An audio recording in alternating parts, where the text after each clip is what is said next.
2005 সালের 14 আগস্ট সকালে হেউস flight 522 learn airport থেকে গ্রিসের অ্যাথেন্স এয়ারপোর্টে যাওয়ার প্রস্তুতি নিচ্ছিল। সকাল 9:07 ফ্লাইট টেক অফ করে। প্লেনে ছিল 115 জন প্যাসেঞ্জার এবং 6 জন ফ্লাইট ক্রু মেম্বার সহ মোট 121 জন। ফ্লাইটের পাইলট ছিল German pilot Hans Jurgen Martin, যার কিনা 16,900 ঘন্টা প্লেন ওড়ানোর অভিজ্ঞতা ছিল।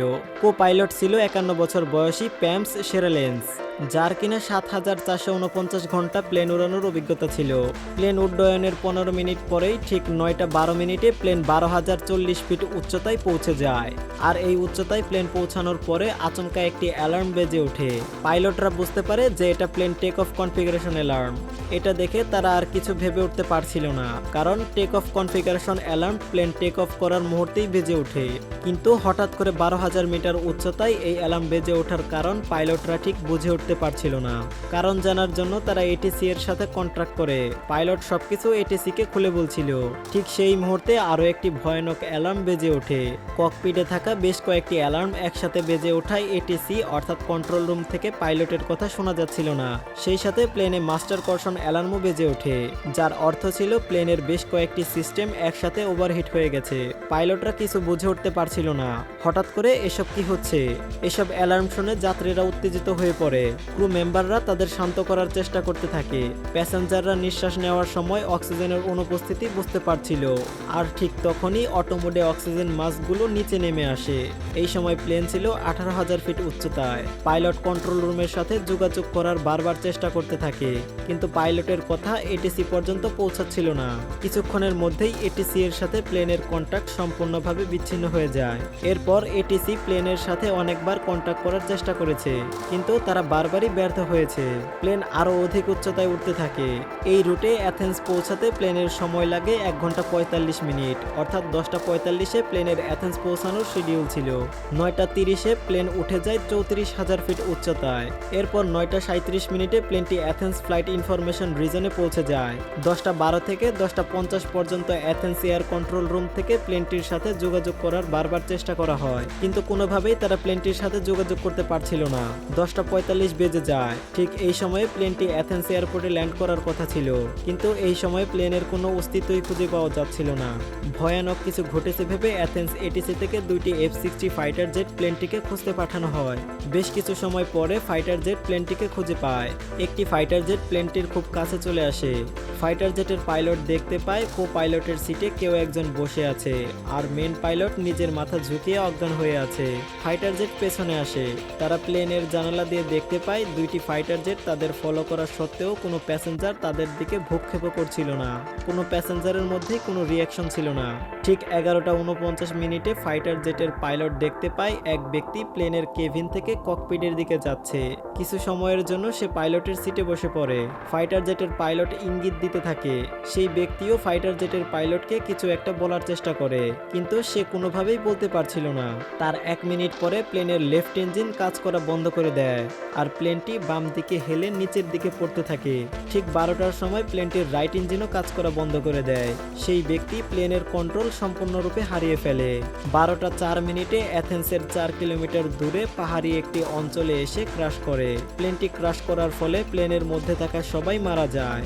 একবার অনুভব করুন ফাইটার জেটের 2 জন পাইলট 121 জনকে মুহূর্তের মধ্যেই মৃত্যুবরণ করতে দেখে তাদের অনুভূতিটা কেমন হয়েছিল। তারা শুধু দেখেই যাচ্ছিল, কিন্তু কিছু করতে পারছিল না। এরপর হেলিওস প্লেনটি ক্র্যাশ করার ঘটনা সকল নিউজ পেপারের হেডলাইন হয়ে যায়। পুরো বিশ্বব্যাপী সবাই জেনে যায়। দ্রুত রেস্কিউ অপারেশন চালানো হয়। সকল ডেড বডি প্লেন থেকে বের করা হয়, কিন্তু সেই ডেড বডিগুলোর ময়নাতদন্ত শেষে রিসার্চাররা বুঝতে পারে যে প্লেনে থাকা সবাই প্লেন ক্র্যাশ করার অনেক আগেই মৃত্যুবরণ করেছিল। এখানেই শেষ না, বেশ কিছু প্রশ্ন থেকে যায়। পাইলট যখন আগে থেকেই মারা গিয়েছিল, তাহলে 2 ঘন্টা যাবৎ প্লেনটিকে কে কন্ট্রোল করছিল? এর উত্তর হলো, আগেই বলেছি, ককপিটের দিকে কাউকে আসতে দেখা গিয়েছিল। সে ছিল flight attendant Andreas. Plane crash করার আগ মুহূর্তে এন্ড্রিয়াস অ্যাথেন্সের এয়ার কন্ট্রোল রুমের সাথে যোগাযোগ স্থাপনেরও চেষ্টা করেছিল। এন্ড্রিয়াস কন্ট্রোল রুমের সাথে 5 বার মেডি মেডি বলতে থাকে।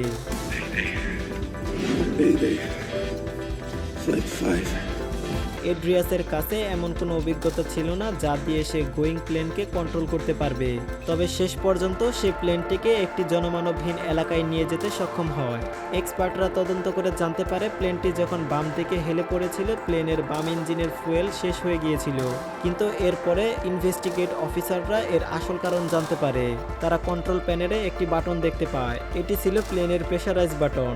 এই বাটন দেখে অফিসাররা সবকিছু বুঝতে পারে। আসলে এই প্রেশারাইজ বাটন প্লেনের মধ্যে এয়ার ফ্লোকে কন্ট্রোল করে। এসব ইঞ্জিন অল্প অল্প করে বাইরের বাতাস প্লেনের মধ্যে প্রবেশ করায়, যাতে করে প্লেনের অক্সিজেনের স্বল্পতা না দেখা দেয়। আর এই প্রেশারাইজ বাটন অটোমেটিক মোডে রাখা হয়। আর যদি এই বাটন ম্যানুয়াল মোডে রাখা হয় তাহলে ক্যাপ্টেন এবং কো পাইলটকে এটার দিকে নজর দিতে হয়। এমনটা কেন ঘটলো সেটা জানতে হলে প্লেনটিকে টেক অফের একদিন পূর্বে ফিরে যেতে হবে। যখন এই প্লেনটি রুটিন সার্ভিসে নিয়ে যাওয়া হয় সেইখানে প্লেনের খুঁটিনাটি চেক করে সার্ভিসিং এর জন্য প্রস্তুত করা হয়। আর এখানেই সার্ভিসম্যানেরা প্রেশারাইজ বাটন ম্যানুয়াল মোডে রেখে পাইলটের কাছে বিমানটি হস্তান্তর করে। প্লেন টেক অফের সময় পাইলট এবং কো পাইলট প্রেশারাইজ বাটনটির দিকে তাকানোর কোনো সময়ই পায়নি, ফলে বাটনটি ম্যানুয়াল মোডেই থাকে, যার ফলে প্লেনের মধ্যে ধীরে ধীরে অক্সিজেন স্বল্পতা দেখা দেয়। যাত্রীদের মাথা ব্যথা শুরু হয়। পাইলটেরা অ্যালার্ম ঠিকই শুনেছিল, কিন্তু দুর্ভাগ্যবশত তারা প্রেশারাইজ বাটনটির দিকে মনোযোগ হারিয়ে ফেলে, যার ফলে প্লেনের মধ্যে মারাত্মক অক্সিজেন স্বল্পতা দেখা দেয় আর পাইলটেরা আস্তে আস্তে জ্ঞান হারিয়ে ফেলে। কেভিনের অক্সিজেন মাস্ক অটোমেটিকভাবে নিচে নেমে আসে, তাই যাত্রীরা ক্ষণিকের জন্য অক্সিজেন পেয়েছিল। কিন্তু পাইলটদের ককপিটে অক্সিজেন মাস্ক অটোমেটিকভাবে নিচে নেমে আসে না, তাই আস্তে আস্তে প্লেনের সবাই একে একে জ্ঞান হারাতে থাকে। কারণ অক্সিজেন মাস্ক কেবলমাত্র 12 মিনিটের জন্যই অক্সিজেন সরবরাহ করে, তাই এরপর সবাই জ্ঞান হারিয়ে ফেলে, শুধুমাত্র একজন ছাড়া। তিনি হলেন ফ্লাইট অ্যাটেন্ডেন্ট এন্ড্রিয়াস। আপনারা হয়তো ভাবছেন এন্ড্রিয়াসের কেন কোনো অক্সিজেন ঘাটতি দেখা দিল না।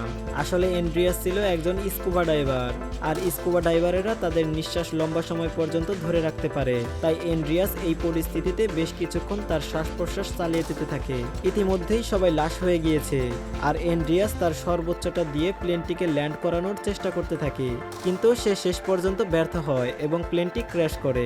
প্লেনে থাকা সবার মৃত্যু হয়। এই ঘটনার 15 মাস পরে অ্যাথেন্স এয়ারপোর্ট কর্তৃপক্ষ একটি রিপোর্ট প্রকাশ করে। বাটনটি অটো মোডে থাকার কথা ছিল, কিন্তু সার্ভিসম্যানেরা সেটাকে ম্যানুয়াল মোডে দিয়ে দেয়, আর পাইলটরাও সেটা লক্ষ্য করেনি। সার্ভিসম্যানেরা যদি এটা অটো মোডে সেট আপ করতো তাহলে হয়তোবা এমন মর্মান্তিক ঘটনা ঘটতো না। ভিডিওটি ভালো লাগলে শেয়ার করতে পারেন, এবং আপনি যদি এমনই রহস্য, রোমাঞ্চ, আনকমন আর ইন্টারেস্টিং ভিডিও দেখতে পছন্দ করে থাকেন তবে রহস্য ইনসাইট চ্যানেলটি এখনই সাবস্ক্রাইব করুন এবং পাশে রাখা বেল আইকনটি প্রেস করুন। তো দেখা হচ্ছে আগামী এপিসোডে, ততক্ষণ পর্যন্ত ভালো থাকবেন। ধন্যবাদ।